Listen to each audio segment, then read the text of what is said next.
Assista agora Telescópio. Apoio Cultural Bolsa Creto, Sistema Construtivo para a Obra de Engenharia Hidrogeotécnica. Plano Familiar Camargo, tradição, seriedade e respeito.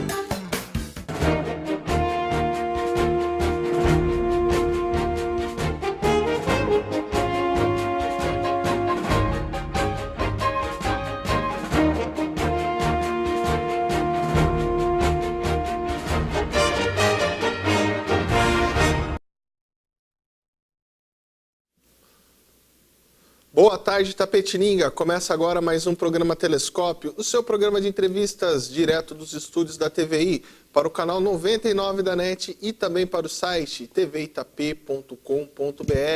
Você também pode nos assistir pelo digital através do canal 8.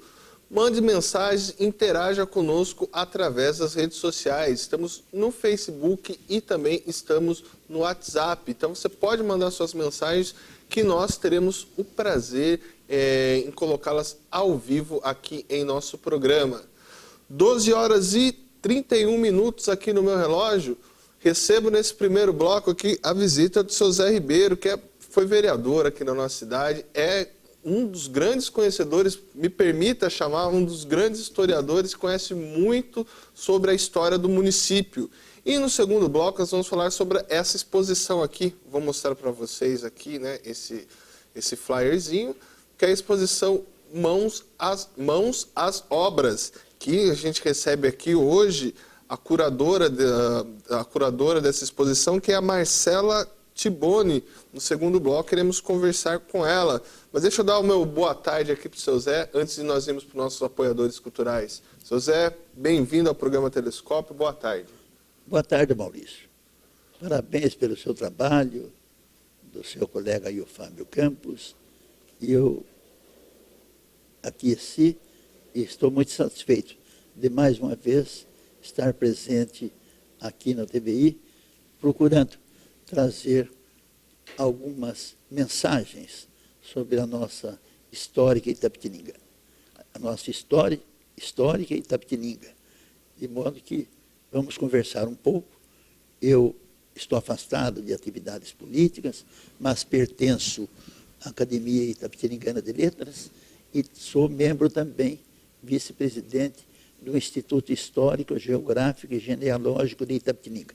Então, lá nesse ambiente, então a gente sempre está trocando ideias, novos conhecimentos sobre o nosso passado, sobre a nossa história.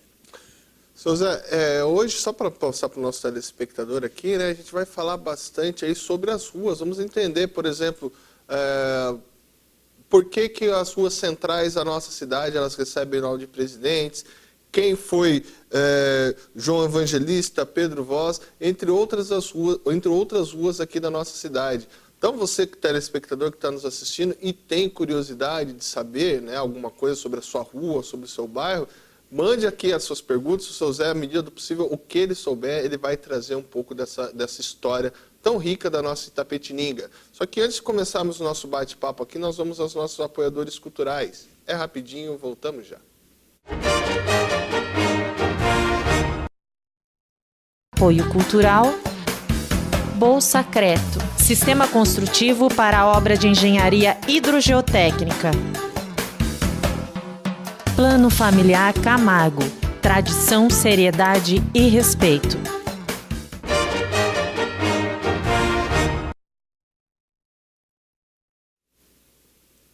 Voltamos Itapetininga com mais um bloco do programa Telescópio. Lembrando a você, telespectador, que o nosso programa é um oferecimento da Bolsa Creto e também do Plano Familiar Camargo.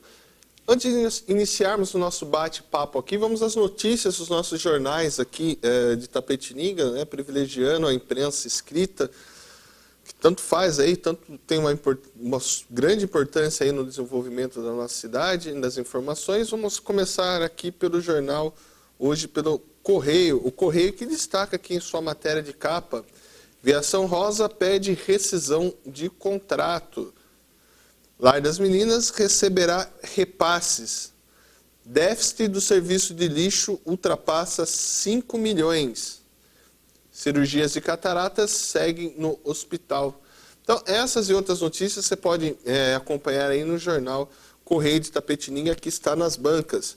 Já a Folha de Itapetininga, deixa eu mostrar a Folha aqui para vocês, né? A Folha aqui destaca, aqui entre suas matérias de capa, horário do funcionamento do comércio será rediscutido no município.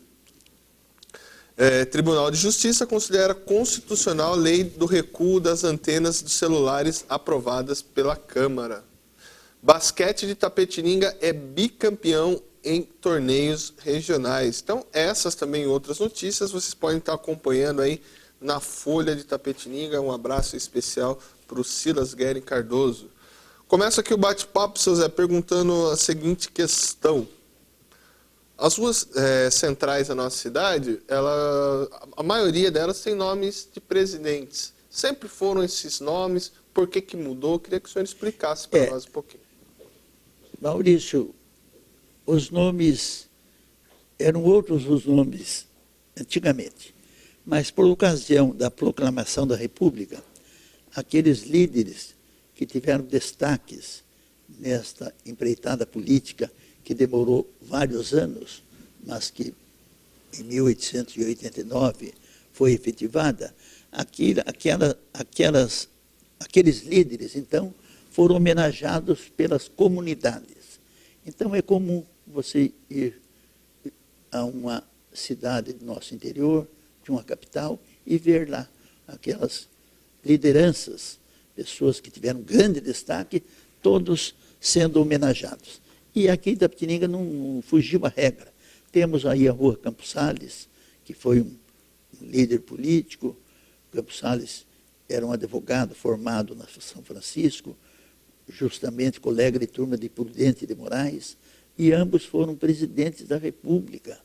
E daí a cidade já homenageava, então, essas lideranças com esses nomes, trocando o nome anterior.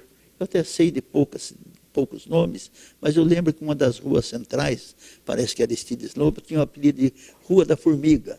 Não era Aristides Lobo, que foi um líder, um advogado formado lá, ele era do Nordeste, da Paraíba, foi formado lá na Faculdade do Recife, e foi um cidadão de grande destaque. Formou-se jovem e foi destaque administrativo e político, ocupando posteriormente ministérios na República. Então, Itapetininga homenageou a esses homens todos. Infelizmente, em determinados momentos aí, cometemos alguns equívocos. Nós tínhamos aqui a tradicional Rua das Tropas. Nossa atividade econômica, por muitos anos e por séculos mesmo, foi através da tropa de Muares, que os nossos tropeiros traziam do Rio Grande do Sul e eram comercializadas nas feiras de Muares de Sorocaba.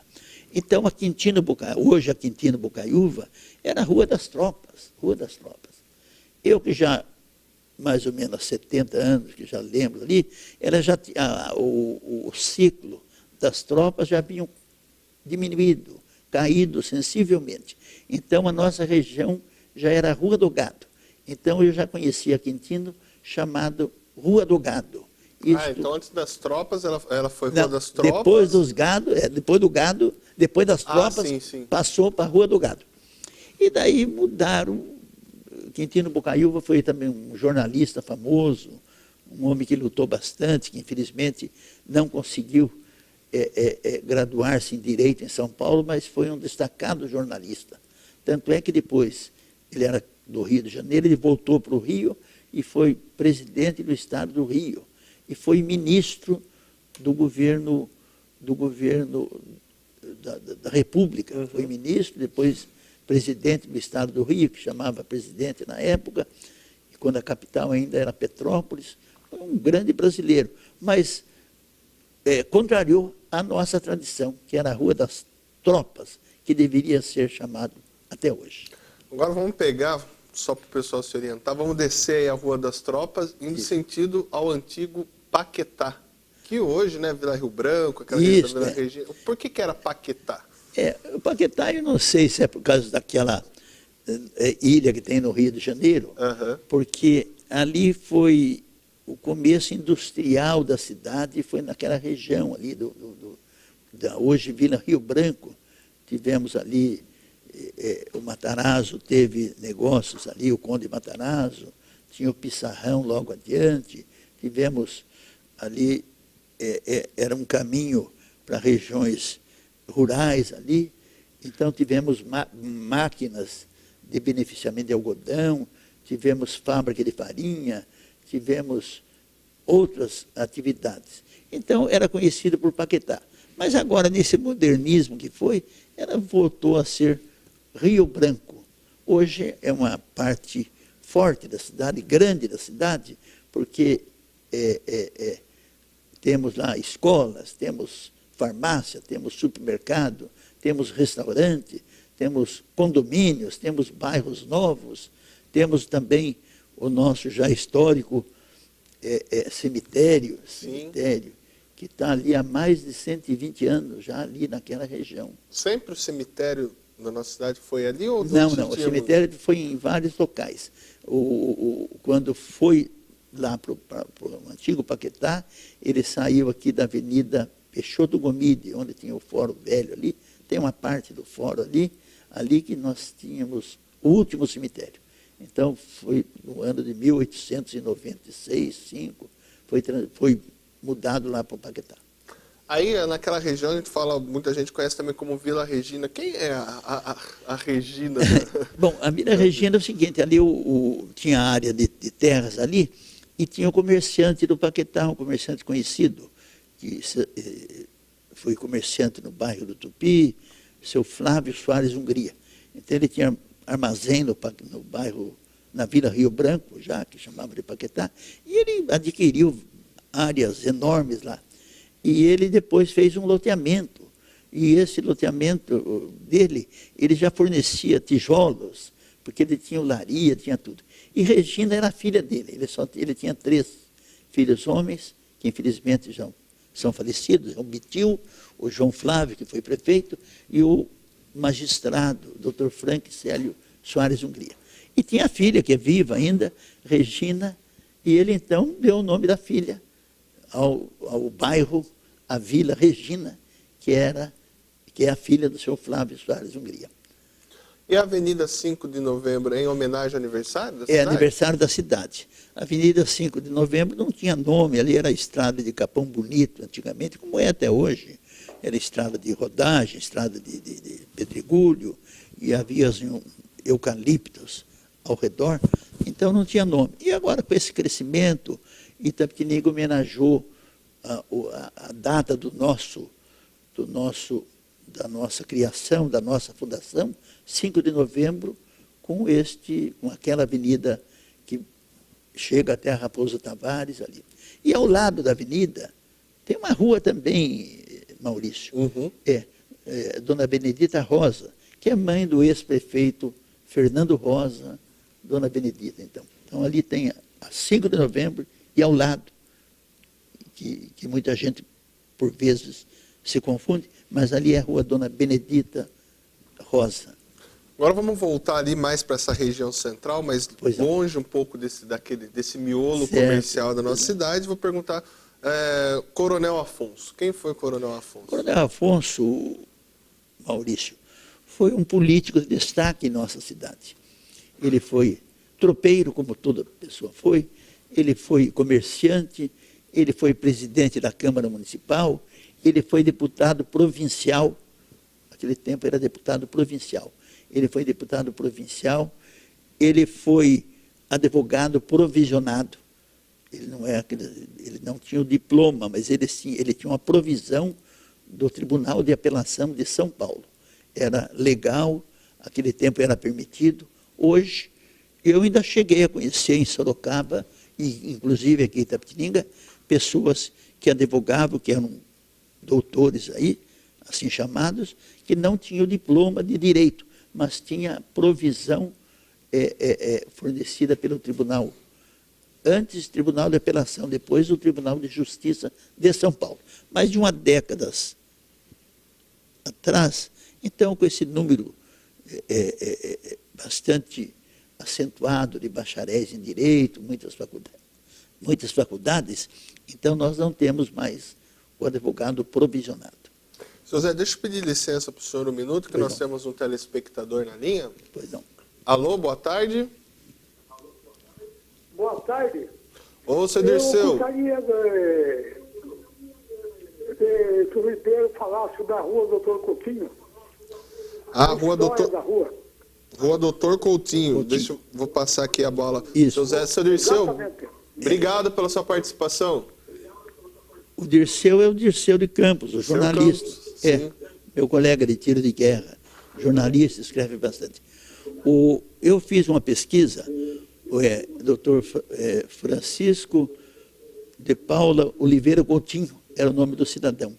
Ele era médico, mas eu não localizei nenhuma biografia completa dele.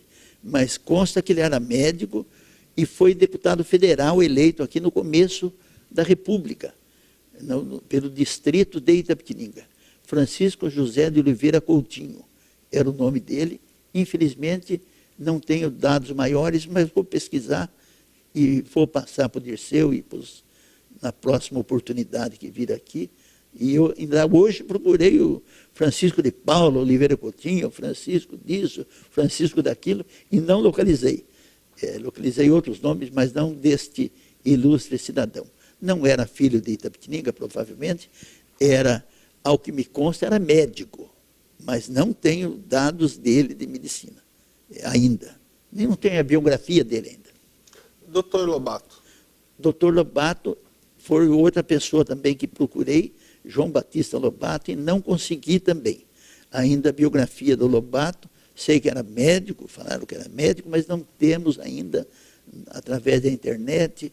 O que ocorreu é o seguinte: pessoas mais antigas, naquele tempo não tinha este meio aí de comunicação tão moderno aí que os computadores. Uhum. Então, muitas vezes a pessoa não tem, os familiares já não moram aqui, já não residem aqui, já não sabe se tem mais familiares ainda.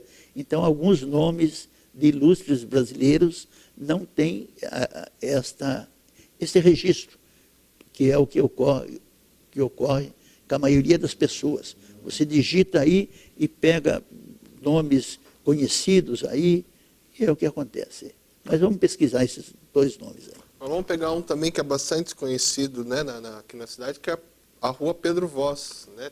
Pedro Voss. Isso, Pedro Voss foi um ilustre educador que veio de São Paulo e foi diretor aqui da nossa antiga escola complementar, que era depois, hoje o nosso Peixoto Gomide, e ele por muito tempo, por mais de uma década, ele foi diretor aqui. Pedro Voss tem uma rua aqui, onde saindo da Aparecida e direcionando ao lado do Carrito, ali tem a Rua Pedro Voss. Foi um grande mestre, descendência alemã, descendente de alemães, foi um educador brilhante, inclusive tem nome de rua em São Paulo também. E descendo a Pedro Voss, nós temos o Carrito, né? Temos o Carrito. Quem foi o Carrito? Ali chamava Tenente Carrito, que era o nome. Era uma fazenda que tinha ali, e ali tinha um grande lago, que agora, depois, hoje já não existe mais. E como não tínhamos piscina na época, muita gente ia passear ali, nadar ali e fazer aqueles piqueniques. Era como se fosse um parque. Um parque, isso. E ali acima, onde é a exposição hoje, tinha um casarão antigo, que foi demolido, uma casa de taipa, que era do Tenente Carrito. Ele chamava-se Carlos Oliva de Melo Franco, uma família muito conceituada aqui na cidade, e o coronel, o Tenente Carrito, foi presidente do Clube Venâncio Aires, foi presidente da Câmara Municipal, e o irmão dele, alguns anos depois, José Roberto de Melo Franco, também foi presidente do Clube Venâncio Aires. E E eles tinham outras propriedades aqui no bairro do Morro do Alto, eles tinham fazendas aí. Essa família é de origem portuguesa e se fixou aqui em Itapetininga.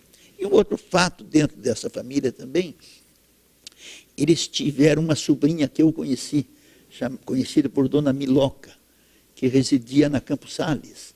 Esta foi casada, então, com o grande médico, destacado médico, Dr. Virgílio de Rezende.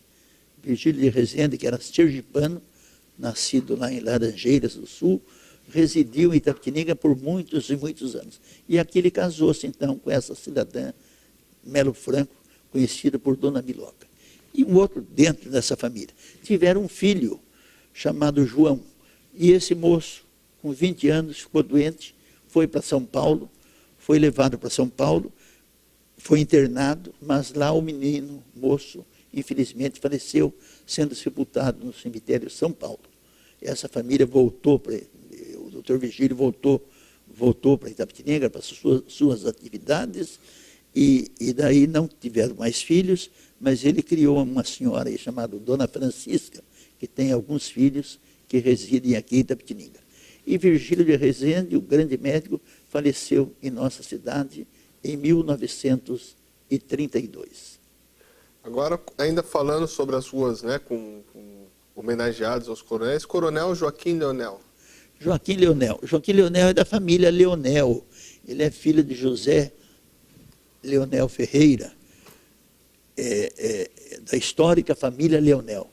O Coronel Joaquim Leonel era uma família numerosa, de 14 irmãos. 14 irmãos.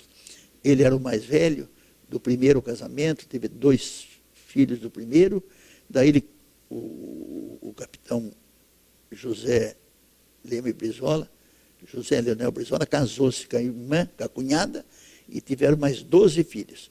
E o Coronel Joaquim foi de uma liderança muito grande na ocasião aí. Foi antes do período do Coronel Prestes. Ele teve foi titular de 5 mandatos de deputado provincial. E o irmão dele, poeta, escritor Eugênio, também teve um mandato. O Joaquim Leonel tinha vários sobrinhos, filhos, sobrinhos, e era sobrinho dele, o grande líder, um dos grandes líderes da nossa região, Ataliba Leonel, que nasceu aqui, mas fazia política em Piraju, era o nosso grande líder. Também, este sim, Ataliba, formado na São Francisco.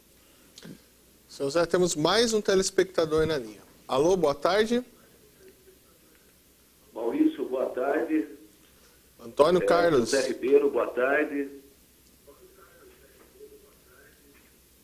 Pode fazer a sua pergunta, professor. Estamos ouvindo. Eu elogio ao seu Zé Ribeiro, relacionado a que aula de história. Que aula de história de Itapetininga. Meus parabéns aí. Mas a minha pergunta é a seguinte. O senhor saberia me dizer quem foi Tenente Urias Nogueira e comentar sobre Peixoto Gomide? Isto. Aquela polêmica do Peixoto Gomide. Muito obrigado pela atenção. Boa tarde a todos. Está muito bom o programa, Maurício. Um abraço. Obrigado, professor. Quem é Professor Antônio Carlos. Antônio Galo. O Galo, muito bem. Muito obrigado, Galo. Eu vou começar pelo Peixoto Gomide. Peixoto Gomide era um advogado também formado em São Paulo. Há documentos que ele nasceu em São Roque, mas a maioria diz que ele era natural de São Paulo. Ele teve um grande vínculo com Itapetininga. Ele era muito amigo do Coronel Prestes, já que estava iniciando na política. Ele foi muito amigo do Antônio Vieira de Moraes, um destacado cidadão aqui de nossa cidade, conhecido por Nhonhô Pereira, também liderança política aqui. Nhonhô Pereira é tio do Toniquinho Pereira, e esse vínculo do Peixoto Gomide era muito grande com Itapetininga. E ele deu um apoio muito grande na conquista da nossa escola normal, então. Ele era amigo do governador Bernardino de Campos, ele era senador também, foi vice-presidente do Estado, e E com essa ligação aqui, ele frequentava muito Itapetininga. Ele gostava muito de caça, muito de pesca. E Itapetininga é uma cidade com bastante áreas verdes, muitas matas. Então, o doutor Francisco de Assis Peixoto Gomide frequentava sempre Itapetininga. Então, ele foi um grande amigo de Itapetininga, um grande protetor de Itapetininga e deixou aqui muitas amizades. Ele foi autor de livros, né? Ele que teve um papel fundamental aí para as escolas normais, a escola normal Peixoto Gomide, ela vir para a cidade? Do que é ser? Se ele que teve um papel fundamental. Ele foi de grande destaque. Veja bem, porque o interior todo, já tínhamos cidades enormes, maiores que Itapetininga, que postulavam também essa escola. Posteriormente chegaram nessas outras cidades, mas a primeira foi Itapetininga. Nós só tínhamos aqui no estado a Caetano de Campos, Maurício, que era lá na capital, a histórica Caetano, e depois aqui de Itapetininga. E então essa amizade consolidou-se sobremaneira aí com as nossas lideranças políticas. Infelizmente, na vida familiar, ocorreu uma tragédia na vida do Peixoto, lamentável, mas aí no computador menciona toda a história. Uma história triste que eu deixo para o professor Antônio Carlos, ele que é estudioso, dar uma lida lá, uma digitada, que vocês chamam aí, e lá menciona toda a história. É uma história lamentável para aquele grande amigo de Itapetininga. Aí, com referência ele pediu mais um. O Tenente Urias, que a gente... Né, Tenente Urias. Aliás, o Antônio Carlos é parente do Tenente Urias. Tenente Urias era mineiro. E vindo para a nossa região, ele saiu de Minas, veio por Casa Branca, era um cidadão de grande amizade na corte, e ele veio para a nossa região e fixou-se aqui na região de São Miguel Arcanjo, aqui na região de Itapetininga.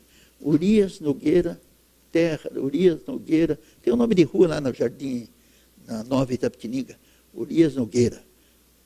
Terra era familiar, a filha dele que casou com a família Terra.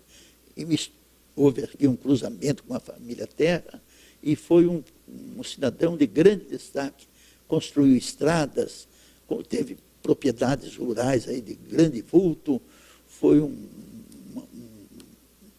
cidadão de bastante atuação, bastante destacada. E, ao mesmo tempo, uma neta dele já, que tinha fazenda lá em São Miguel, foi a fundadora da cidade de São Miguel Arcanjo, que é ligado ao Tenente Urias, a família Terra, a família Galvão. Até eu, que sou ribeiro e sou Carvalho, também tenho uma ligação com o Tenente Urias, porque nós também viemos do Rio de Minas e viemos por Casa Branca, e fomos chegando aqui, Pilar do Sul, Sarapuí e Itapetininga. Então, arrebanhou muita gente para esta nossa região, e foi a neta dele, a fundadora de São Miguel Arcanjo, que hoje é uma cidade de bastante destaque em nossa região. Seu Zé, para a gente ir para o nosso primeiro intervalo, queria que o senhor respondesse para mim como é que se deu a formação ali também da Igreja do Rosário. A Igreja do Rosário é histórica, antiga. Tinha lá o mestre Florencio, que foi um grande artesão, um grande construtor. Consta que ele construiu também o teatro, que hoje é maçonaria. E este ilustre cidadão, que trabalhou muito lá, que teve grande destaque, consta que desapareceu. A história diz que não se teve mais notícia dele. Mas... Ele construiu o Clube 13 de Maio também, né? Ele foi presidente. 13 de Maio, né? Ele tinha aí nós tínhamos aí, então, um contingente muito grande do pessoal que já vinha da escravatura, porque Itapetininga tem poucos negros, é sabido, mas naquele momento tinha. E ele era um devoto aí da igreja. A igreja foi vários padres que eram titulares aqui em nossa cidade, que eram os párocos aqui, que trabalharam na igreja. Sei que houve uma contribuição muito grande e houve um destaque muito grande para este João Florencio, Antônio Florencio, que era o nome dele, mas eu sei que a igreja está com 170 anos, parece. Uhum. E já foram feitas várias reformas, e felizmente estamos mantendo a igreja em pé. Se Deus quiser, vamos tê-la por muitos e muito tempo. Maravilha, antes de continuarmos aqui o nosso bate-papo, nós vamos aos nossos apoiadores culturais. Não saiam daí, voltamos já. Apoio cultural. Bolsa Creto, sistema construtivo para a obra de engenharia hidrogeotécnica. Plano Familiar Camargo, tradição, seriedade e respeito.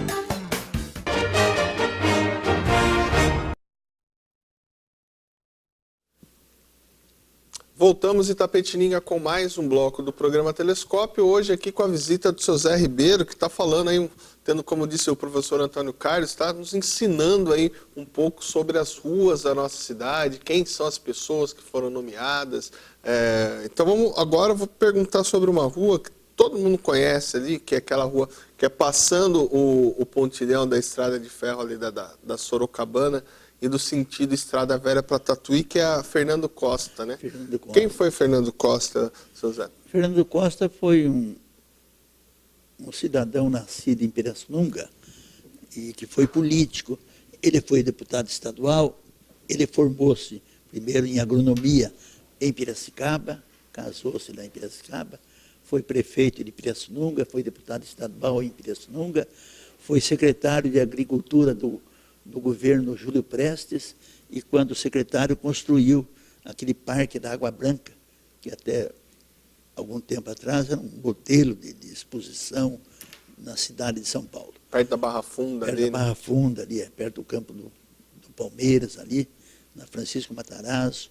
Então, Fernando Costa, um agrônomo, era apaixonado pela agricultura, como também o era Júlio Prestes. Depois, com a entrada de Getúlio na presidência, Fernando Costa foi ministro da Agricultura. Em 41, quando Getúlio ainda estava lá, ele foi nomeado interventor do Estado e ficou até 45. De 41 a 45 como interventor do Estado. E nesse período, ele tinha bastante, como eu falei, um acendrado amor à agricultura. Ele começou a criar as escolas agrícolas. E uma comitiva de pessoas ilustres de Itapetininga, os mais destacados, comerciantes, empresários, agricultores, fazendeiros, foram até o Palácio Campos Elíseos, sede do governo paulista, e lá postularam para Itapetininga uma escola agrícola. E aparece na imprensa aí, inclusive, o filho de Júlio Prestes, o saudoso doutor Fernando Prestes Neto, foi lá, entregou uma carta ao doutor Fernando Costa e falou: o doutor Júlio Prestes pediu para entregar isso em mão. E assim foi feito, e a nossa comitiva postularam, então, uma escola agrícola aqui em Itapetininga. E daí Júlio Prestes, o Fernando Costa, muito comunicativo, muito alegre em receber os amigos de Júlio Prestes, ele falou o seguinte: vocês serão a segunda cidade a receber a escola agrícola. A primeira vai ser a minha cidade, Pirassununga. Vocês entendam o que é um político de uma cidade. Ele falou: lá é a minha cidade, e vocês é a segunda cidade do meu coração, e será construído lá. Realmente foi. Isso foi em 41, quando foi em 45, ele já estava fora do governo, estava saindo do governo, foi inaugurada a Escola Prática de Agricultura Carlos Botelho de Itapetininga. E o Então, tivemos a escola agrícola por muitos anos aí. Saiu quando o Jânio Quadros transformou a escola prática de agricultura em presídio agrícola. Mas hoje lá, que é perto da penitenciária, nós temos ainda uma escola agrícola lá e mais uma outra escola também técnica lá, que presta aí, não é daquele mesmo número de alunos, naquele volume, naquele número elevado de funcionários, mas prestam lá bons serviços aos nossos irmãos. O primeiro prédio, né, que está funcionando? É o primeiro prédio. É outro prédio, houve queda. Não tivemos o devido cuidado, mas está funcionando até hoje lá. Isso foi a conquista de Itapetininga com o doutor Fernando Costa. Agora, uma pessoa também bastante controversa, né, aqui na cidade, também teve diversas brigas políticas, né, o Padre Albuquerque, né? Quem foi Padre Albuquerque? Padre Albuquerque foi vigário aqui por mais de 10 anos. Era Francisco Assunção Albuquerque. Esse padre era natural de Cotia. Ele já tinha passado por Sorocaba e estava aqui. E aqui ele ingressou na política. E na política sempre cria algum ânimo um pouco exaltado. Rivalidades aí. E ele teve um entreveiro duro, então, com um advogado provisionado, Dr. Xisto Leme Brizola, que era sobrinho do Joaquim Leonel. E chegaram a vias de fato, sendo inclusive presos os dois. Foram presos, e daí o então capitão José Leme Brizola, pai de Xisto, que tem nome de rua aqui embaixo também, pagou a multa estipulada e pagou inclusive do padre. Pagou dos dois? Dos dois, né? Pagou do filho, que era o doutor Xisto, e pagou do padre. E com isto as coisas se acalmaram ali. O padre Albuquerque, Francisco, conhecido por Chiquinho, foi ele quem construiu,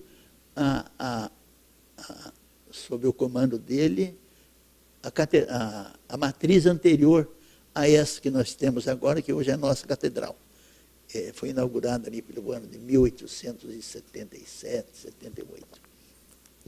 Agora deixa eu perguntar para o senhor lá para o outro lado da cidade, também ali naquela região da Bela Vista, próximo ao Clube Venâncio Aires, temos a José Sidney da Cunha. Quem foi José Sidney? O doutor Sidney, assim chamado, foi um engenheiro do DR que prestou serviço por vários anos aqui em nossa regional. O DR, naquela época, era uma autarquia muito forte, e a nossa DR de Itapetininga era a mais forte do Estado. Eu nunca gosto de falar, é o mais forte, é o maior, é o melhor, não. Mas tem que falar, era. E daí o doutor Cid veio para cá, veio de Bauru. Ele era mineiro, estudou lá na cidade ele formou-se lá no interior de Minas, em Juiz de Fora, engenheiro eletricista, engenheiro civil. Foi um grande engenheiro do departamento de estrada. Em toda a região que ele trabalhou, era um homem decidido, determinado, um homem não muito ligado à burocracia. E esse trabalho ele continua aqui em Itapetininga. Ele trabalhou tanto aqui, Maurício, foi de grande destaque a função dele aqui, que ele acabou se elegendo deputado estadual em 2 oportunidades. Foi deputado representando toda a região sul aqui, num período aqui que era muito difícil ser deputado, porque nós já tínhamos a grande liderança do saudoso Ciro Albuquerque, que também se elegia, tínhamos aqui Paulo Ozzi, que foi candidato a deputado, tínhamos aqui o Israel Dias Novaes, que era de Avaré, que era descendente do Joaquim Leonel, tínhamos aqui Araripe Serpa, que vinha com Magatuba, tínhamos quando o doutor Cid foi, o Toniquinho Pereira já não era mais candidato, mas tinha o Araripe com muita força. Então nós tínhamos uma play de candidatos aí, mesmo assim o doutor Cid, por 2 ocasiões, galgou cargo de deputado junto à Assembleia Legislativa do Estado. Mas fica a lembrança aqui desse grande engenheiro que, por vezes, nós nem lembramos mais. Ele faleceu em São Paulo e lá foi sepultado. E eu tive ocasião, eu trabalhava em São Paulo na ocasião, e fui até a missa de 7º dia, que foi anunciado no jornal, e eu acabei, tive a oportunidade de visitar, de assistir à missa do amigo lá do 7º dia. Lá. Agora deixa eu perguntar ali, aquela região ali da Chapadinha também, ali, o nome é popularmente, né, chamada Chapadinha por causa de ser uma região reta, plana? É uma chapada, ali era uma região mais ou menos plana, então ficou. Mas passando a Chapadinha já começa a cair um pouco o terreno. Mas, de um modo geral, a nossa região, nós tínhamos muita terra plana, muito campo, e ali já envereda lá para o sertão de São Miguel Arcanjo, para as matas de São Miguel Arcanjo, mas ali era uma verdadeira chapada. Começava aqui, saindo aí para o Cubatão, aí já começava um terreno plano, que eu acho que foi esse. Eu, quando morei lá, quando era um menino... O senhor morou lá? Morei. Estudei até na escola lá da Chapadinha, isso há mais de 70 anos. Já era Chapadinha. E a história também era Chapadinha. E logo mais à esquerda nossa lá, tínhamos, como temos até hoje, a Chapada Grande, que hoje está ali perto da Vila Monte Santo também. Agora, deixa eu perguntar para o senhor também, um outro ponto da cidade que também foi, o senhor falou de parque, que era também quase um parque ali, né, antigamente no Carrito, o Mato Seco também, né, onde ali foi um parque, as águas de Itapetininga, anteriormente, né, de termos a Sabesp, eram dali que vinham para abastecer a cidade. Ali foi um pouco de tempo. As águas de Itapetininga, elas começaram a vir aqui do Mato Seco mesmo, que é aqui em cima, aqui subindo o hospital regional, subindo este novo cemitério, mas naquele alto lá, tínhamos o Mato Seco. E ali tínhamos uma lagoa. E o então prefeito João Soares de Hungria, no ano de 1909, ele canalizou e trouxe água encanada para a cidade por gravidade. Foi um avanço por gravidade. Depois, quando o Valdomiro de Carvalho fora prefeito aqui, já na redemocratização, ele trouxe do Rio Itapetininga. Mas não deu, naquele momento, não deu certo. Não tivemos o objetivo alcançado. Daí o Darcy Vieira, que foi prefeito aqui em 57, 58, pegou aí na região do Carrito um pouco de água. Mas o problema de água foi solucionado pelo saudoso prefeito Walter Cury, que trouxe a água do Rio Itapetininga por um outro processo, e que depois passou para a Sabesp, e que hoje, felizmente, estamos bem servidos com o fornecimento de água, já há muitas décadas em Itapetininga. Aqui tem a mensagem, né, do Fábio Santos, Fábio lá da Suzano, meu amigo, manda um abraço para o senhor, fala que foi muito legal. Ele fala, boa tarde, Maurício, numa próxima oportunidade falem sobre os casarões de Itapetininga, também é muito interessante nós conhecermos a nossa história. Parabéns a todos. Aproveitando, seu Zé, queria agradecer a sua participação conosco hoje aqui no programa e venha mais vezes, vamos pensar nessas pautas aí interessantes para a gente contar. O Fábio deu a dica de a gente conversar aí sobre casarões. Depois, uma outra hora, a gente senta, bola uma pauta e vem aí discutir sobre outros assuntos. Com casarões, eu agradeço ao Fábio, ao doutor Fábio. Os casarões eu vejo com certa dificuldade, viu, Maurício? A nossa prefeitura sempre passa, a nossa como as outras, por dificuldade.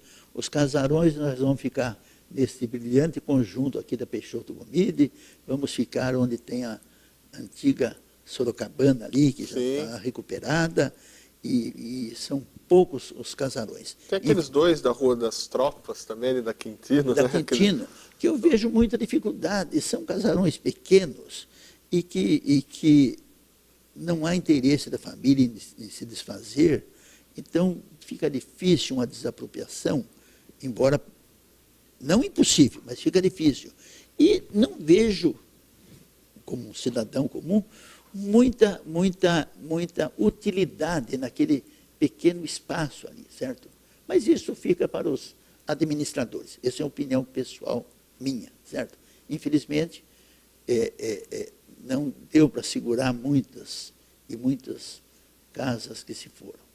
Mas temos esse brilhante, você tem aqui esse quadro tão brilhante da Peixoto Gomide, que é indiscutivelmente marcante para todos nós. Vou até sair aqui para o pessoal ver. O pessoal ver, aqui a brilhante. foto, né? Temos aqui, né, o nosso Peixoto Gomide aí. Isso. Depois o pessoal a gente mostra aí mais com carinho.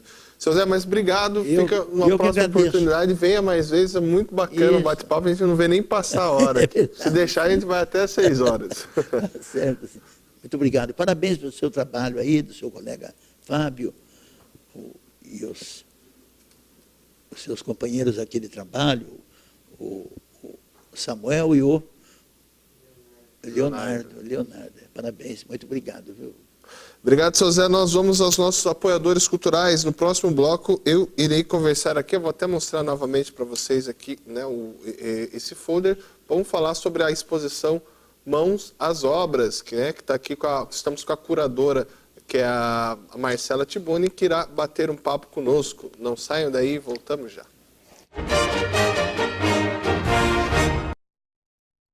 Apoio Cultural, Bolsa Creto, Sistema Construtivo para a Obra de Engenharia Hidrogeotécnica.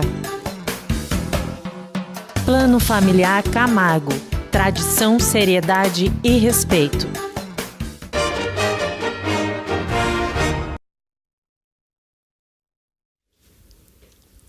13h25, voltamos de Itapetininga com mais um programa Telescópio. Lembrando a você, telespectador, que o nosso programa é um oferecimento da Bolsa Creto e também do Plano Familiar Camargo.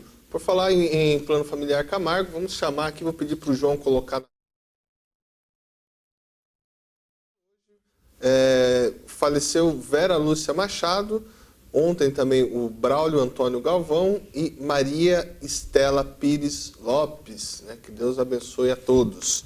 Agora vamos falar aqui, voltando aqui para mim, a gente vai falar um pouco sobre arte. Eu anunciei aqui no início do programa, né, que a gente ia receber a visita aqui da curadora Marcela Tiboni, que é responsável pela exposição Mãos às Obras, lá, que está ocorrendo lá no nosso querido SESI.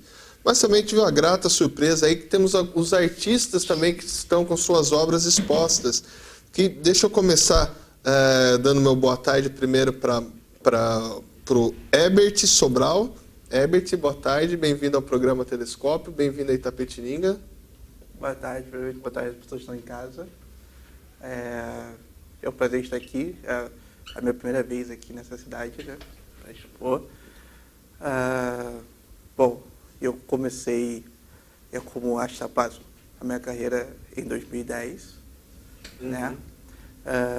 E desde então eu venho retrabalhando com bonecos, que é o meu material. A gente trabalha assim, é a linha mestre. E agora é nessa exposição e eu vou estar expondo algumas fotos de quando eu comecei, que são 3 fotos da Violência na Brincadeira, da série, e 3 fotos dos meus últimos trabalho que foi feito uma residência que eu fiz em Portugal. Então eu juntei o meu estilo de trabalho com a cultura de lá dos azulejos, e é o que o pessoal vai ver lá. Reinaldo, bem-vindo ao programa, boa tarde. Obrigado, boa tarde. Muito bom estar nessa cidade expondo. Eu sou formado em artes visuais. Só pedir para você o microfone. Eu sou formado em artes visuais. Minha carreira tem 6 anos, trabalhei como assistente de artistas. Meu trabalho ele envolve objetos que tem a ver com a curadoria da Marcela.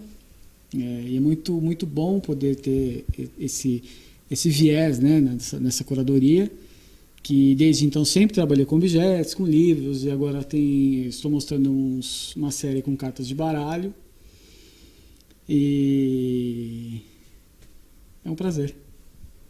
Marcela, boa tarde, bem-vindo ao programa Telescópio. Já começo aí mandando uma pergunta para você. O que é a ideia desse projeto, dessa exposição Mãos às Obras, né? Tem até um acento aqui que muda muito, né, o contexto da exposição. Da exposição. Primeiro, boa tarde, Maurício. Um prazer estar aqui com vocês. Prazer estar com todo mundo aqui de Itapetininga, participar dessa exposição. Projeto que começou a ser concebido no ano passado. Ele teve mais ou menos 8 meses de gestação para que surgisse de fato a exposição, que é um período normal para um curador pensar no projeto, começar a elaborar quem vão ser os artistas participantes, como é que a exposição vai de fato acontecer. O projeto, quando foi pensado com esse título, Mãos às Obras, ele pensa prioritariamente no público, nos visitantes, então, aqui nos habitantes, alunos, grupos e públicos de Itapetininga, para que eles pudessem não só ver a exposição, mas, de alguma maneira, participar dessa exposição. Então, quando você brinca aí que o acento, né, a crase que tem no Mãos às Obras, é para que as pessoas se sintam mesmo à vontade de participar como um agente de fato e não só como um sujeito de observação da exposição. Então, para além de trazer os trabalhos de 4 artistas contemporâneos brasileiros, vindos de regiões diferentes do Brasil, trago também uma mesa de atividades onde o público vai poder manipular parte do material em que esses artistas manipulam em seus ateliês e assim também conseguir conceber suas criações. Então, por isso esse convite para que o público também coloque mãos às obras, construa seus trabalhos plásticos ali, assim como esses artistas constroem seus ateliês. Deixa eu aproveitar a colinha aqui do folder de vocês, da exposição. O que permite a arte contemporânea? Pergunta aberta para os 3. Quando eu penso em arte contemporânea, eu penso num formato, numa escola, numa linguagem de arte que hoje ela é mais aberta. A gente sai só da ideia dessa construção de arte que discute os próprios meios artísticos e pensa num formato de arte que discute também a vida, que discute as pessoas, os acontecimentos políticos desse momento do Brasil, os acontecimentos de vida em que a gente está vivendo em sociedades urbanas, rurais, o que seja. Então, acho a arte contemporânea hoje mais aberta, mais permissiva nesse sentido, para que a gente possa não só construir uma imagem, mas se posicionar frente a ela com um discurso, né? Esse é o meu olhar como curadora, acho que agora é bacana também a gente ouvir o olhar dos artistas, né? Eu também concordo com a Marcela. Havíamos até conversado que hoje em dia ser artista não é tão fácil, né? Temos o caminho, esse caminho precisa ser trilhado, você precisa ver o que você tem de base, né? E eu acho que antes de mais nada, é uma luta, é um desejo de fazer, de realizar alguma coisa. E é importante porque, pelo menos para mim, para minha obra, é mostrar como eu vejo o mundo, né? Eu acredito que o artista seja um filtro, né? Esse filtro que passa por nós, artistas, e o que a gente pode devolver nessa questão de debate, enfim, como está o mundo, como estão as coisas, né? E eu acredito que seja uma das profissões mais importantes, assim, né? Do mundo. Bom, eu concordo com os meus colegas, né? Eu vou falar, para mim, a arte contemporânea é de um modo mais histórico, né? Como no meu caso, que eu trabalho com fotografia, é contemporâneo e te permite você sempre estar atualizado, sempre questionar aquilo que você tem vontade e tal. Quando surgiu a câmera e a fotográfica, que antigamente a fotografia ela era um desenho, o pessoal vinha aqui, pintava pela fotografia. Quando surgiu a fotografia, não tinha mais aquela obrigação de ser realista, né? Então também que abriu um leque também que está aí até hoje. Então você pode, você não tem mais aquela obrigação de ser de pintar uma realidade. Você pode, sei lá, você pode abrir o seu leque para outra coisa, né? Fazer uma coisa figurativa, abstrata, né? Daí que isso dá um link mais aberto, assim, né? Para você experimentar. Então, no meu caso, poder trabalhar com bonecos, que antigamente não se trabalhava. Agora, deixa eu perguntar uma coisa. Como que vocês enxergam hoje? A gente vê o SESI, por exemplo, ele proporciona essa descentralização. Antigamente, muito para você consumir, né, arte, o teatro, sempre teve a arte, sempre foi muito, ela, um certo momento histórico, ela se tornou muito urbana, e principalmente centrada nas capitais. Hoje, como que vocês enxergam esse projeto tipo do SESI, outros projetos também que temos aí nessa realidade do nosso estado de São Paulo, que buscam essa descentralização, sair dos eixos? Você que é mineiro, queria saber se... o Eden, quem é mineiro? Eu sou mineiro. Queria saber se em Minas também há esse tipo de projeto no qual tira, né? Apesar de Minas ter um outro contexto, mas eu acho que vocês entenderam um pouco a minha pergunta, né? Sim. Bom, no caso, a minha questão de Minas, assim, eu só nasci em Minas. Então, eu não vivia em Minas, né? Eu nasci em Minas e com um ano eu fui para o Rio de Janeiro. Meus pais foram para o Rio de Janeiro. Então, eu só fui lá para nascer. Eu falei, mãe, não quero nascer no Rio, vamos nascer em Minas. E aí eu voltei. Mas eu vejo isso como a arte, ela tipo assim, ela desde as escolas, ela é um pouco meio que reprimida, assim, eu vejo. Quando a criança está ali brincando, está fazendo tal, os professores falam, está fazendo arte, né? Ou seja, está fazendo bagunça. Era uma coisa que não era para ser feita. Virou algo pejorativo. Virou algo pejorativo. E aí ficou... ele ficou um pouco meio que um centro, né? Ficou ali nas capitais e tal. Mas eu vejo esse movimento como necessário justamente para ficar uma coisa... você não precisa consumir, mas pelo menos ver, saber o que está acontecendo é importante, assim. Até para você decidir se você gosta ou não, sabe? Você criar alguma forma, uma opinião sobre isso. Eu penso também a diferença da gente expor na capital e expor no interior. Para mim, isso é profundamente interessante. Esse projeto do SESI, ele é um edital, ou seja, a gente, como empresa, propõe um projeto, e nesse momento que você propõe um projeto, você tem duas opções: ou expor na capital, na Fiesp, no SESI em São Paulo, ou no interior. Primeiramente, não me interessa expor na capital, por N motivos. Acho que ali a gente já tem uma série de museus, uma série de espaços culturais, enquanto no interior a gente tem uma chance muito grande de mostrar não só o nosso trabalho, mas de dialogar com a população. Eu acho que para nós foi uma escolha muito pontual de expor dentro dos SESIs do interior, por acreditar nesse olhar diferenciado e nessa potência da comunicação e do diálogo.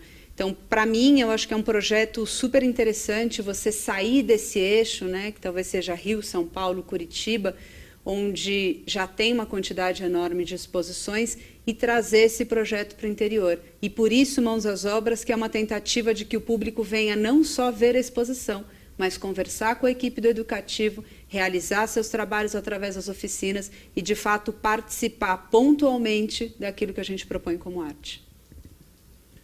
E para mim também, a maior importância disso é a área educativa, né? Eu divido o ateliê com a Marcela em São Paulo. Então, discutimos muito dentro do ateliê, né? O porquê do trabalho, o que você faz, o que você está fazendo agora. Então, poder expandir isso além do ateliê é super importante. E uma das coisas que mais me motivaram a fazer essa exposição, a participar com a Marcela, é essa área educativa. Que a Marcela tem um viés muito forte, né, nessa área de educação, arte, educação, enfim. Então, acho que é super importante. E as outras cidades também que vão passar, é um alcance maravilhoso, né? Para mim, eu fico muito feliz de poder discutir a respeito do trabalho, né? Com as pessoas que visitam a exposição, a gente discute com o educativo passa o nosso sentimento, né? O que você quis dizer com aquilo. Então, eu acho que muito bom. Marcela, a curadoria propõe organizar, pesquisar, né, administrar. Como que você chegou até esses artistas, né? O Reinaldo, no caso, vocês dividem a ateliê. Como que você chegou? Qual que é a ideia? Se eu estiver errado, você me corrige, né, na pergunta. Mas qual que é o objetivo dessa exposição? Então, o primeiro trabalho de um curador é um trabalho de um pesquisador, né? Eu tenho dentro da minha formação, uma formação em artes visuais, mas também tenho uma pesquisa de mestrado, que envolve também a história da arte, e tenho um trabalho como artista plástica. Eu acho que esses olhares que vão se sobrepondo numa espécie de palimpsesto tenho uma empresa de educação também, então, para mim, eu não consigo desassociar a ideia do pensamento artístico, do pensamento como educação, do pensamento como uma pesquisadora. Eu acho que quando você une esses pensamentos, surge a ideia de uma curadoria, que nada mais é do que aquela figura que vai organizar dentro de uma ideia uma proposta de exposição. Quando eu pensei nessa exposição, a ideia de Mãos às Obras era pensar num coletivo de artistas que tivessem como necessidade criativa ter um espaço de ateliê. Então, que precisassem ter, seja dentro de suas casas, seja num espaço locado, um lugar aberto em que eles pudessem, de fato, exercer a manipulação de matérias, de materiais, fazer sujeira ou não, mas criar, de fato, as suas obras, seu processo criativo. Como é que a gente conseguiria mostrar para o visitante que esse espaço de criação aberto pode também ser reproduzido dentro de uma exposição? Então, passo ali 8 meses pensando quem são esses artistas, que tipo de matéria cada artista manipula e, principalmente, dividir com o público que, às vezes, a ideia que a gente tem de arte, que está centrada sempre em quadros, pinturas, esculturas, hoje, na ideia da arte contemporânea, ela foi tomando uma série de outros materiais muito mais ordinários, muito mais corriqueiros. Então, por exemplo, eu trago o Herbert Sobral, que é um artista que cria fotografia a partir de bonequinhos do Playmobil, que são brinquedos que muitas crianças já brincaram de diversas gerações. Trago o Reinaldo Cândia, que trabalha com livros e trabalha com cartas de baralho. Ou a Georgia Kyriakats também, que é baiana e hoje mora em São Paulo, que trabalha com bexigas. Então, como é que cada um desses artistas manipula esses materiais, que são simples, materiais que, se a gente for numa papelaria, numa loja de materiais de construção, a gente vai encontrar, mas trabalham com esse material com um viés artístico. Então, que lugar é esse do ateliê, que é um lugar tão agradável, tão gostoso, mas que o artista, além de se divertir, ele trabalha, e trabalha sério, às vezes por horas a fio. Herbert, não sei se você sabe, o Milton, né, ele é fã de Playmobil, né? Não sei se chegou a conhecer. A Marcela já tem viu. Lá, já te contaram, né? Ela já me avisou. Ele falou para não falar, mas vou entregar ele no ar aqui. Então, agora deixa eu perguntar para você, como que você se descobre como artista? Quando você tem, eu sou artista plástico, há essa luz, vamos dizer assim? Olha, assim, o meu pai, ele pintava em casa, né? Então, eu sempre tive essa ideia. Eu olhava ele pintar e falava assim, eu quero ser artista, pintar e tal. E eu estragava todas as tintas dele. Apanhava, assim, ele estava fazendo arte. Apanhava, ele me batia porque eu estava estragando a tinta dele. E aí, em 2010, eu estava pintando, mas eu tinha esse desejo. Mas eu não sabia qual caminho, o que fazer. Né? Foi quando eu comecei a trabalhar como assistente de artista, né? com o Vicky Muniz no Rio, e eu fiz uma série que era Violência Não é Brincadeira, que é uma coisa que eu não tinha nenhuma pretensão, uma coisa que estava ali no meu ateliê, tipo.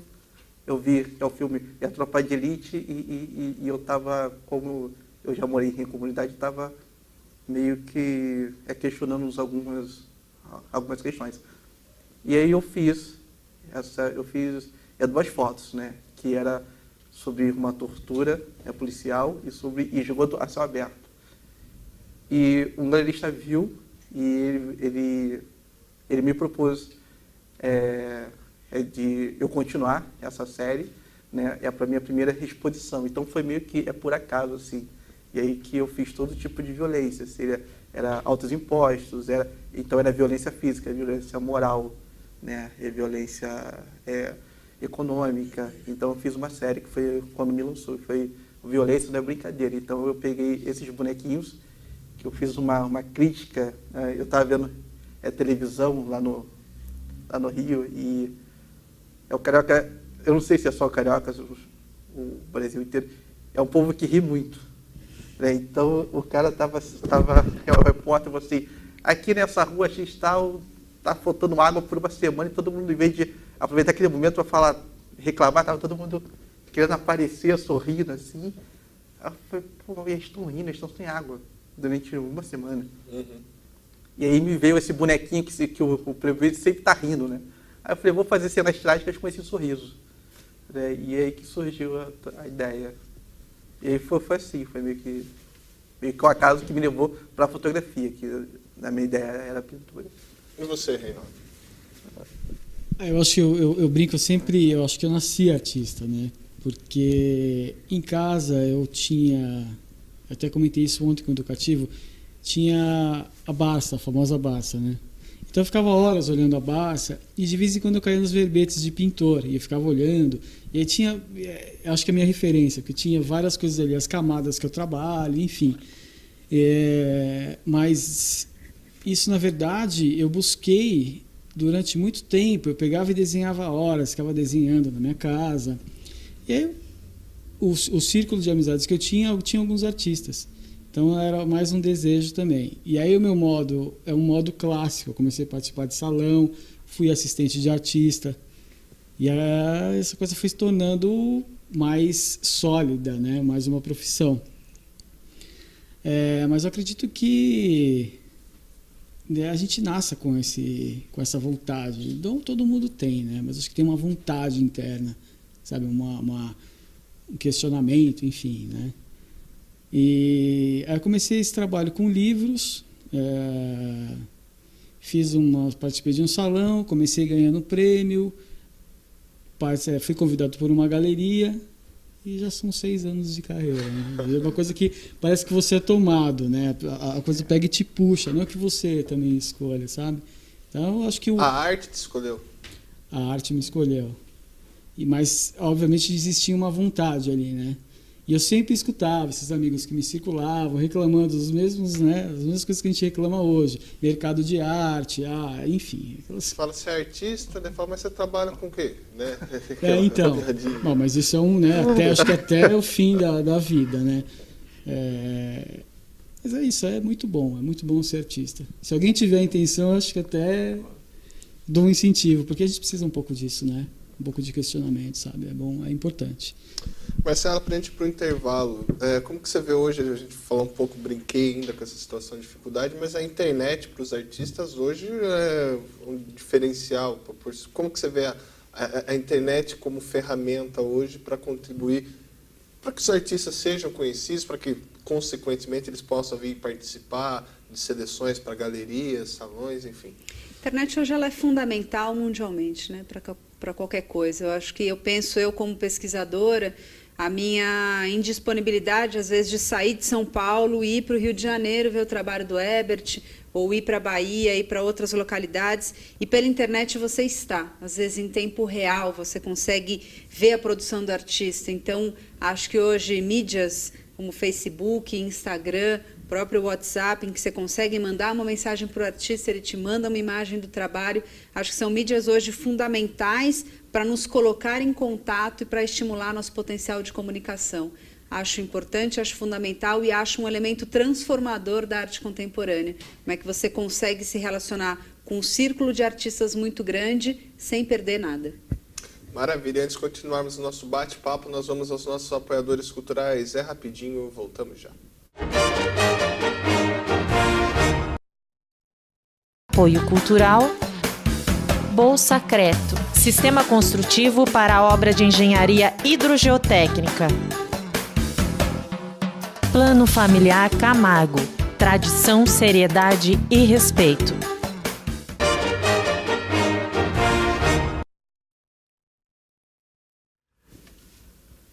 Voltamos em Tapetininga com mais um bloco do programa Telescópio. Lembrando a você, telespectador, que o nosso programa é um oferecimento da Bolsa Creto e também do Plano Familiar Camargo. Deixa eu pedir para a nossa produção, nós temos imagens aqui da exposição. Vou pedir para o pessoal colocar no ar e a gente vai batendo um papo aqui com os artistas.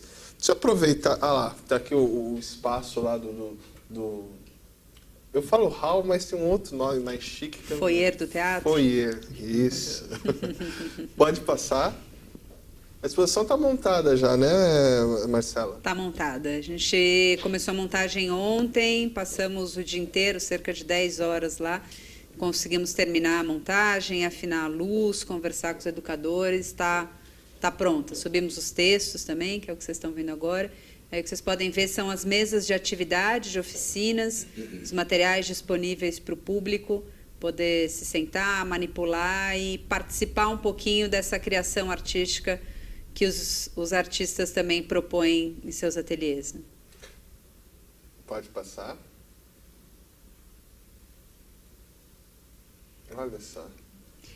É bacana, acho que o público não tem muita noção do quanto dá trabalho assim, a montagem de uma exposição, né? O quanto você começa a pensar localização das obras. Ali a gente está vendo a Melanie, que é produtora, a Luísa também. Então, a gente vem com uma equipe grande para conseguir pensar também em todos os públicos, né? Eu tenho que pensar que eu tenho adulto, mas eu tenho criança, eu tenho cadeirante, deficiente visual, auditivo, e que a exposição faça sentido para todos esses públicos, né? Para o alto, para o baixo, para aquele que está sentado. Então, isso, de alguma maneira, ocupa bastante do nosso pensamento, da nossa preocupação. Pode passar.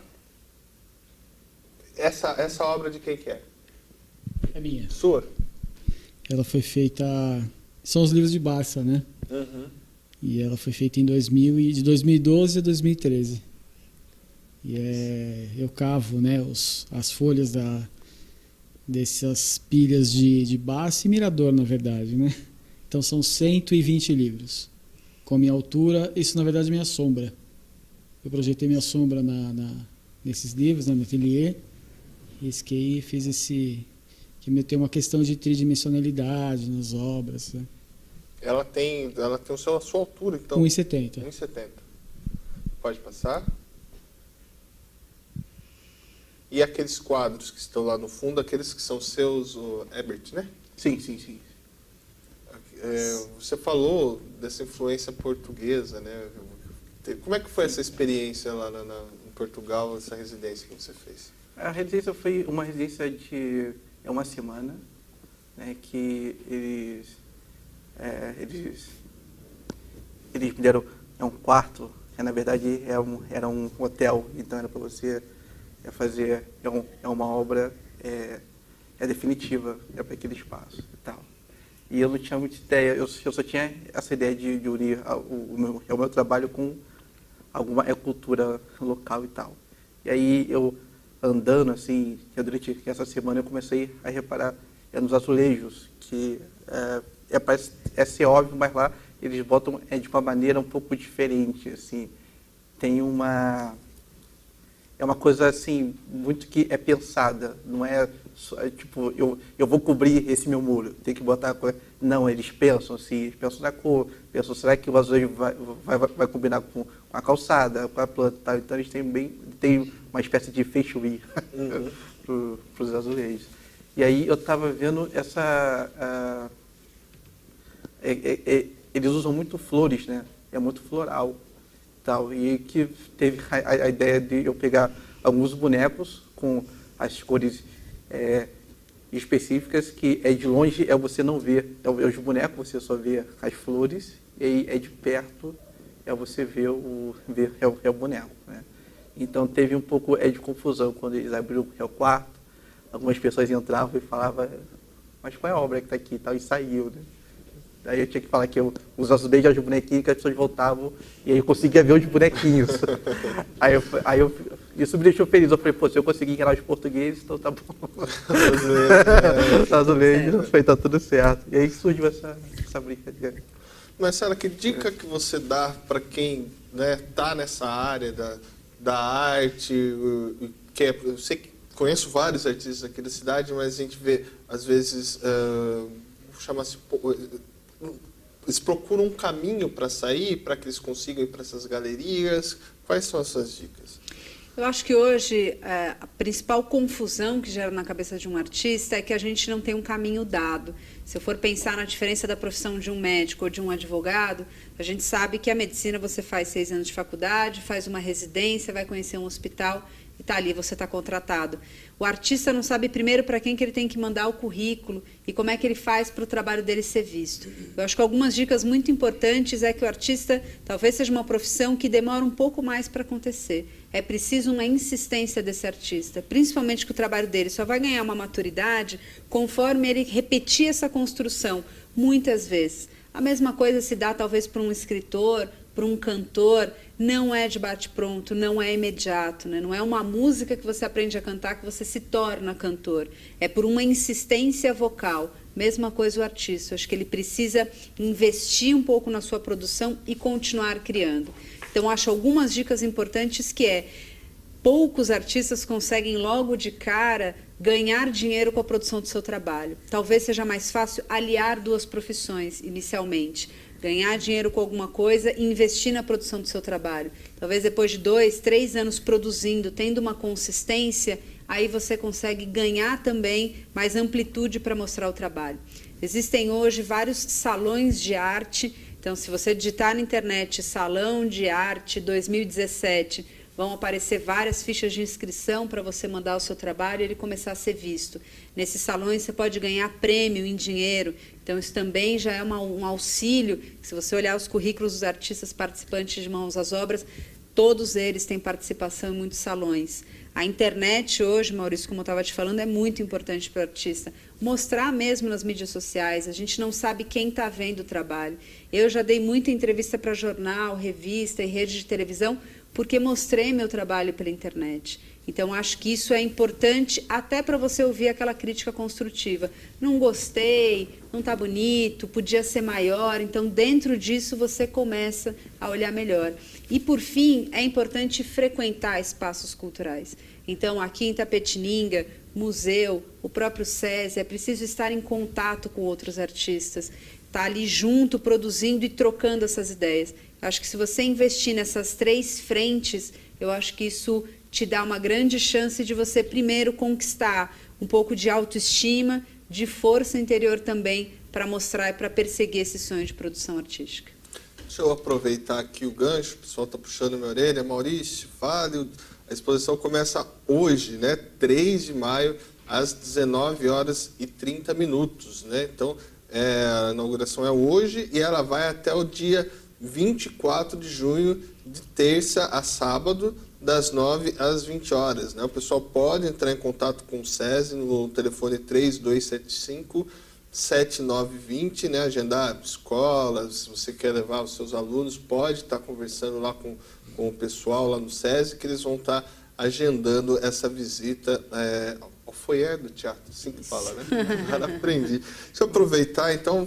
Vou começar agradecendo você e parabenizando, Herbert, pelo seu trabalho.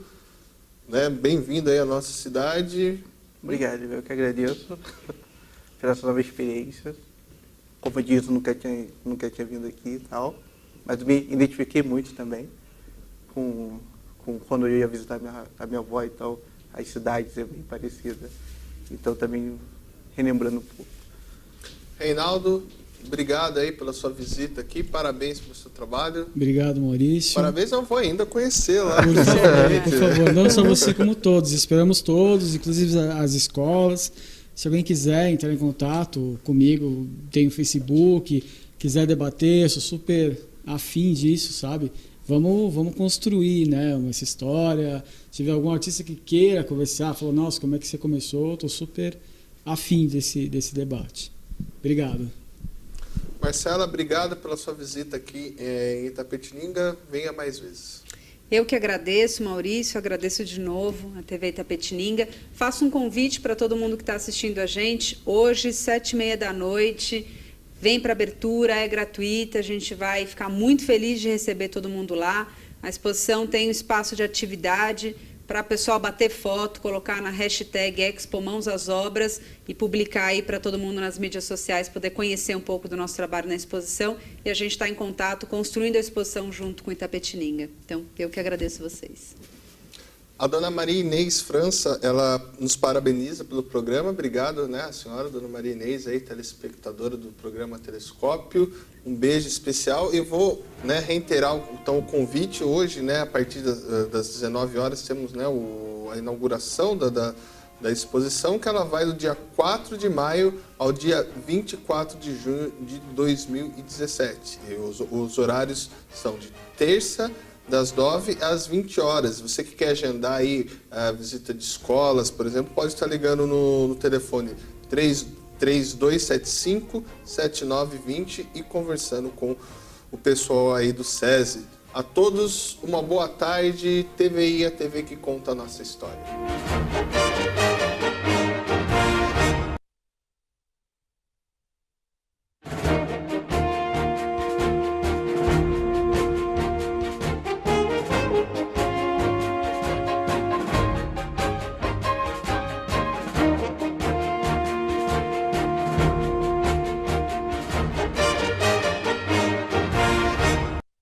Apoio Cultural, Bolsa Creto, Sistema Construtivo para a Obra de Engenharia Hidrogeotécnica. Plano Familiar Camargo, tradição, seriedade e respeito.